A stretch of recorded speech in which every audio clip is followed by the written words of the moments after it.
तब बच्चों ने नाखून देख लिया। अरे वो देखो, नई मैडम के कितने बड़े बड़े नाखून हैं। अरे हाँ, मुझे लगता है नाखूनों से ही मधु को चोट लगी है। ये मैडम है या हैवान, इंसानों के इतने बड़े बड़े नाखून नहीं होते हैं। नई मैडम तो कोई शैतान लगती है, हमें इनसे दूर रहना होगा। बच्चे ये फुसफुसा रहे थे, लेकिन अनुपमा सब कुछ सुन पा रही थी। ये सब सुनकर उसे रोना आ गया। किसी भी तरह क्लास खत्म करके वो घर लौट गई और रोने लगी। अनुपमा को एक बीमारी थी, उसके नाखून रातों रात बड़े हो जाते थे और आसानी से वो अपने नाखूनों को काट भी नहीं पाती थी, क्योंकि उसके नाखून बहुत मजबूत थे। उसे नेल कटर से भी काटा नहीं जा सकता था। अनुपमा को जब स्कूल में पढ़ाने की नौकरी मिली, तब उसकी माँ ने उसे कहा, बेटी तेरे खुद के नाखून इतने बड़े हैं, तू स्कूल के बच्चों के नाखून कैसे चेक करेगी? मजाक मत करो माँ, वैसे ही मैं बहुत परेशान हूँ। परेशान तो होगी ही बेटी, बचपन से कितने सारे डॉक्टरों को दिखाया, लेकिन किसी ने ये नाखून बढ़ने वाली बीमारी के बारे में सुना तक नहीं था। वही तो, पता नहीं स्कूल में क्या होगा, मैं मजाक न बन जाऊं स्कूल में। अनुपमा का डर ही सच हुआ। नाखून काटने के लिए घर में उसका एक इलेक्ट्रिक कटर था, पेड़ काटने के लिए जो इस्तेमाल किया जाता है उसी का छोटा रूप। सुबह सुबह उसी से नाखून काट कर अनुपमा स्कूल चली गई। प्रिंसिपल सर ने अनुपमा को 7वीं कक्षा में जाने के लिए कहा। अनुपमा पढ़ाने के लिए चली गई। Good morning miss. Good morning, सभी बैठ जाओ और कोई किताब मुझे दो। मधु नाम की एक लड़की किताब देने के लिए आगे आई और किताब लेते वक्त अचानक से मधु का हाथ कट गया और खून निकलने लगा। ये क्या हुआ? चोट कैसे लगी? हे भगवान, मेरे नाखून बढ़ रहे हैं। अनुपमा के नाखून बढ़ रहे थे। नाखून से मधु को चोट लग गई थी। अनुपमा ने जल्दी अपने नाखून छुपा लिए। मधु को प्रिंसिपल के पास ले जाया गया। चोट कैसे लग गई बच्ची? पता नहीं सर, अचानक से खून निकलने लगा। ठीक है, कोई बात नहीं, मैं मरहम पट्टी कर देता हूँ, ठीक हो जाएगी। अनुपमा को अंदर से बहुत गिल्ट होने लगा। हाय, ये मैंने क्या कर दिया? मेरी वजह से बच्ची को चोट लग गई। हे भगवान, इन नाखूनों का मैं क्या करूं? अनुपमा बहुत सावधानी से काम करने लगी। वो क्लास में लौट गई और ब्लैक बोर्ड पर लिखने लग गई और उसके नाखून लगकर बोर्ड टुकड़े टुकड़े हो गया। तब बच्चों ने नाखून देख लिया। अरे वो देखो, नई मैडम के कितने बड़े बड़े नाखून हैं। अरे हाँ, मुझे लगता है नाखूनों से ही मधु को चोट लगी है। ये मैडम है या हैवान, इंसानों के इतने बड़े बड़े नाखून नहीं होते हैं। नई मैडम तो कोई शैतान लगती है, हमें इनसे दूर रहना होगा। बच्चे फुसफुसा रहे थे, लेकिन अनुपमा सब कुछ सुन पा रही थी। ये सब सुनकर उसे रोना आ गया। किसी भी तरह क्लास खत्म करके वो घर लौट गई और रोने लगी। आज मुझसे बच्चे भी डर गए, मैं किसी भी काम की नहीं हूँ। क्या हुआ बेटी, रो क्यों रही है? मेरे नाखूनों की वजह से आज बच्चे भी डर गए माँ। मुझसे वो लोग प्यार नहीं करेंगे, मुझे शैतान और हैवान बोल रहे थे। रो मत बेटी, वो तो बच्चे हैं। इन नाखूनों का मैं क्या करूँ माँ? ये नाखून मुझे मार कर ही दम लेगा।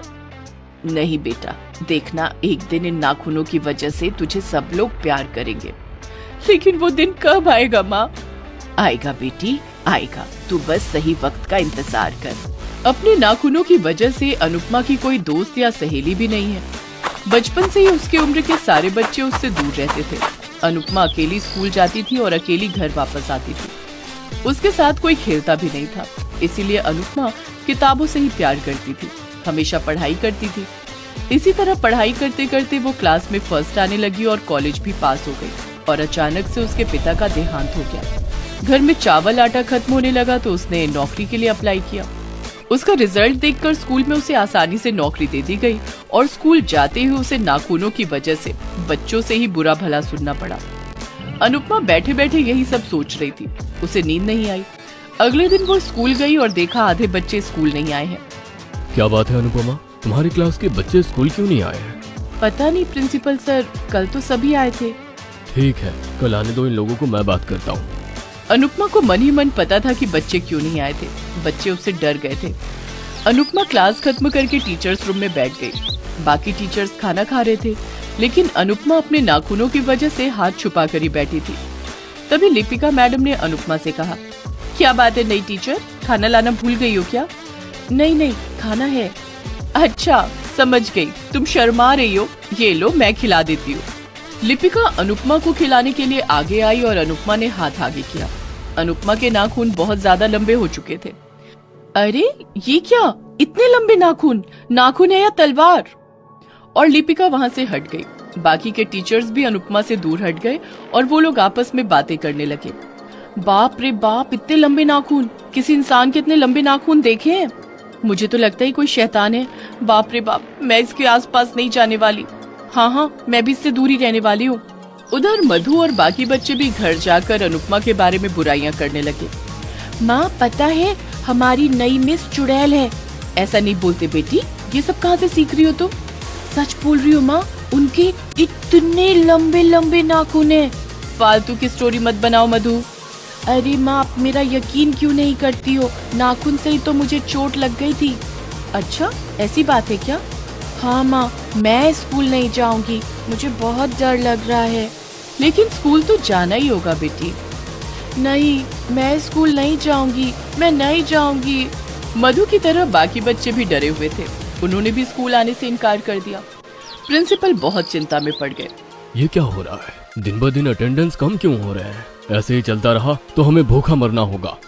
तभी लिपिका मिस बाकी टीचर्स को लेकर वहाँ आई और बोली, प्रिंसिपल सर, मुझे लगता है सारे बच्चे डर गए हैं। डर गए हैं? लेकिन किससे?